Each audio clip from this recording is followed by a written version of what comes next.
particle moves in a straight line so that at time t seconds, its displacement s in meters from a fixed point O is given by this expression here.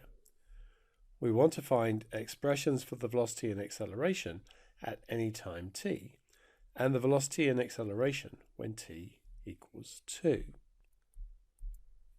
So in part A, we know that v is equal to ds dt.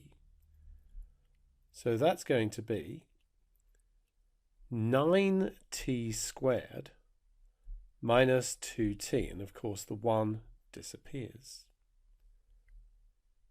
The acceleration is dv dt, and so that's going to be 18t take away 2.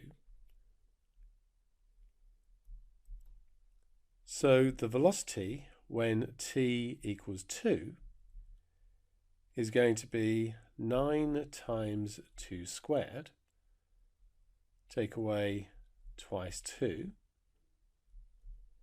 so that's going to be 36, take away 4, which is going to be 32 meters per second.